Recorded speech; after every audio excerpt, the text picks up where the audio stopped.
Hallelujah મારા વહાલા ભાઈ બહેનો, પરમેશ્વરનું વચન આપણે સાંભળીએ. પહેલો રાજાનું પુસ્તક તેનો 3 અધ્યાય અને 4 કલમથી આગળ આપણે વાંચીએ.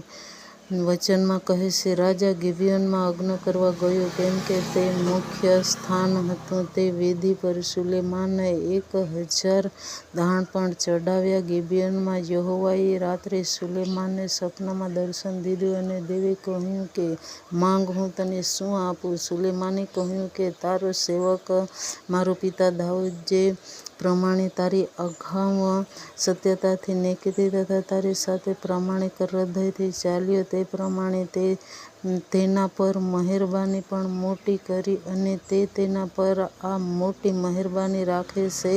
એટલે જેમ આજે છે તેમ તેના રાજ્યાસન પર બેસવા તે તેને દીકરો આપ્યો છે. હવે હે યહોવા મારા દેવ, તે આ તારા દાસને મારા પિતા દાઉદને ઠેકાણે રાજા કર્યો છે. હું તો કેવળ નાનો બાળક છું. કેમ બહાર જવું ને કે અંદર આવવું તે હું જાણતો નથી.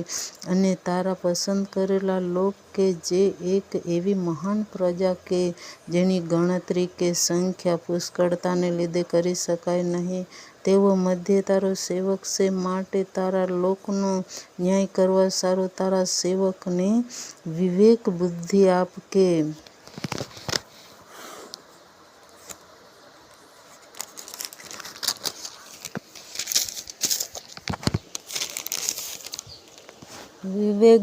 આપ કે જેથી ખરા ખોટાનો ભેદ હું પારખી શકું.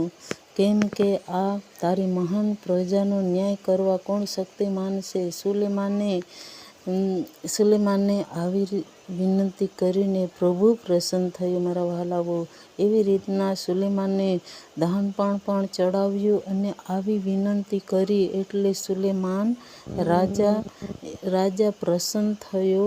દેવે તેને પસંદ કર્યો અને દેવે તેને કહ્યું કે, તે એવું વરદાન માંગ્યું છે ને તારે પોતાને સારું દીવદાસ્ય માંગ્યું નથી, વળી તે પોતાને સારું દ્રવ્ય પણ માંગ્યો નથી, તેમાં તારા શત્રુઓના જીવ માંગ્યા નથી, પણ ન્યાય કરવા માટે પોતાને સારું બુદ્ધિ માંગી છે. તે માટે જો મેં તારા કહેવા મુજબ કર્યું છે, જો મેં તને જ્ઞાની તથા બુદ્ધિવંત હૃદય આપ્યું છે, એવું કે તારી અગાઉ તારા જેવો કોઈ થયો નથી ને તારા પછી તારા જેવો કોઈ થશે પણ નહીં, વળી તે જે નથી માંગ્યું તે પણ, એટલે દ્રવ્ય તથા પ્રતિષ્ઠા, એ બંને મેં તને આપ્યા છે, એવા કે તારા સર્વ દિવસભર રાજાઓમાં તારા જેવો કોઈ થશે નહીં, એવું પરમેશ્વરનું વચન કહે છે. જ્યારે સુલેમાને દાણપણ ચડાવ્યું ત્યારે દેવે એમને દર્શન આપ્યું. માંગ, તું શું જોઈએ છે? એવી રીતના તો આપણે પણ દાણપણ ચડાવીએ દેવને.